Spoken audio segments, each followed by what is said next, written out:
අද වන විට ගොඩක් දෙනෙක් කරන රැකියාවෙන් අයින් වෙලා තමන්ගේ ව්‍යාපාරයක් ආරම්භ කරන්න පෙළඹෙනවා. ඉස්සල්ලාම ගොඩක් දෙනෙක් පටන් ගන්නේ එක බුලත් පිට ව්‍යාපාරයක්. එහෙම නැත්නම් කිසල් ව්‍යාපාරයක්. ඒ විදිහට ආරම්භ කළා තමයි ඒගොල්ලෝ ලොකු ලොකු ව්‍යාපාර අයිතිකාරයෝ වෙන්නේ. අද අපි කතා කරමු මඤ්ඤොක ව්‍යාපාරයක් ආරම්භ කරලා කොහොමද ජීවිතය ජයගන්නේ කියලා. ඔයා තාමත් මගේ YouTube නාලිකාවට අලුත් කෙනෙක් නම් අමතක නොකර මගේ YouTube නාලිකාව subscribe කරන්න. ඒ වගේම bell icon එක click කරලා තියාගන්න. එතකොට මම දාන හැම වීඩියෝ එකක්ම ඔයාලට notification එකක් විදියට ඔයා ළඟටම ලබා ගන්න පුළුවන්. මේ වීඩියෝ එක බලන ඔයා ගමේ ජීවත් වෙන කෙනෙක් වෙන්න පුළුවන්. ඔයාලට මතක ඇති ඉස්සර හැම ගමකම හැම ගෙදරකම මඤ්ඤොක්කා අලබතල කිරියල වගේ හැම දෙයක්ම මගා කරගෙන තිබ්බා. ඒ වුණාට අද වන විට අලබතල වවන්න ගොඩක් දෙනෙක් පෙළඹෙන්නේ නැහැ. මොකද හේතුව තමයි වඳුරන්, රිලව්, ඉත්තෑව වගේ සත්තු ඇවිල්ලා ඒ අල හැදෙන කාලෙට ඒව කාලා විනාශ කරන එක. ඒ හින්දා අද කාලේ ඉන්න ගොඩාක් දෙනෙක් පෙළඹෙනවා වෙළඳ පොලෙන් ඒ අල වර්ග ගෙනල්ලා ආහාරයට ගන්න. අද කාලේ වන විට හැම ගෙදරකම ත්‍රිවීලරයක් දකින්න පුළුවන්. ත්‍රිවීල් එකක් තියෙන ඕනම කෙනෙකුට ඉතාමත් පහසුවෙන්ම මේ මඤ්ඤොක ව්‍යාපාරය ආරම්භ කරගෙන යන්න පුළුවන්. ඇත්තටම මේ මඤ්ඤොක ව්‍යාපාරයෙන් අධික ලාභ ලබන්න පුළුවන්ද? ඔයාලා සතිපතා පොරට යන එක්කෙනෙක් නම් බලන්න පොලේ කී දෙනෙක් මඤ්ඤොක්කා විකුණනවද කියලා. ඔය පොළවල් වලට ගේන මඤ්ඤොක්කා යාලා ගන්නේ රාත්‍රියේ පැවැත්වෙන තොග වශයෙන් සේල් කරන පොළවල් වලට ගිහිල්ලා. ඔයාලා තමන්ගෙන්ම මඤ්ඤොක්ක ව්‍යාපාරයක් ආරම්භ කරනවා නම් අපිට ඒ වගේ තැන් වලින් මඤ්ඤොක්ක අරගෙන අපිට ව්‍යාපාරය කරන්න සුදුසු වෙන්නේ නැහැ. මොකද අපි අපේ කස්ටමර්ස්ලට හොඳම මඤ්ඤොක්ක තමයි අපි විකුණන්න ඕනේ. නැත්තම් එයාලා ආයි අපෙන් ඒ බඩු ගන්නෙ නැහැ. එහෙනම් අපි කොහෙන්ද මඤ්ඤොක්කා ලබා ගන්නේ? අපිට පුළුවන් හේන් වලට ගිහිල්ලා ගොවි මහත්තුරුන්ගෙන් කෙලින්ම මඤ්ඤොක්ක ලබා ගන්න. හේන් වලට ගිහිල්ලා මඤ්ඤොක්ක ලබා ගැනීමේදී අපිට ගුණාත්මක යුත් මඤ්ඤොක්ක අපිට ලබා ගන්න පුළුවන්. දැන් අපි හිතමු ඔයා මඤ්ඤොක්ක ලබා ගන්නේ හේනකින් කියලා. අපි හේනකින් ලබා ගන්න මඤ්ඤොක්ක ටික අපි කොහොමද අපි ඒව ටික සීල් කරන්නේ?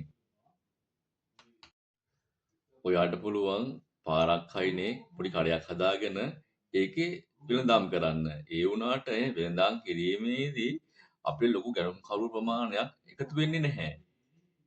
ඒ හින්දා ඔයාට පුළුවන් ඔයාගේ තියෙන ත්‍රී වීලර් එකකින් මේ මඤ්ඤොක්ක අරගෙන ගිහිල්ලා සේල් කරන්න. ඔයාගේම වාහනයක ඔයා මඤ්ඤොක්ක අරගෙන ගිහිල්ලා විකුණනවා නම් ඔයාට ලොකු ලාභයක් ලබා ගන්නත් පුළුවන්. ඒ වගේම තමයි ගුණාත්මක යුතු මඤ්ඤොක්ක අපි හැම වෙලේම අපේ ගැනුම්කරුවන්ට ලබා දෙන්නත් අපි වග බලා ගන්න ඕනේ. ඉස්සල්ලාම ඔයා මඤ්ඤොක්ක ව්‍යාපාරය ආරම්භ කරන්න පටන් ගන්න ඕනේ ඔයාලගේ ගමෙන්. ඔයාලා ගමේ කට්ටිය එකතු වුණාම ඔයාගේ මඤ්ඤොක්ක මිලදී ගන්න ඔයාලා ගෙදර වුණත් ඔයාට පොඩි කඩයක් දාගෙන මේ මඤ්ඤොක්ක විකුණ ගන්න පුළුවන්. ඊට පස්සේ ඔයාලට කරන්න පුළුවන් ඔයාගේම වාහනේ එක එක රූට් හදාගෙන සතියකට එකපාරක් වගේ ඒ රූට් වලට ගිහිල්ලා මඤ්ඤොක්කා විකුණන්න පුළුවන්.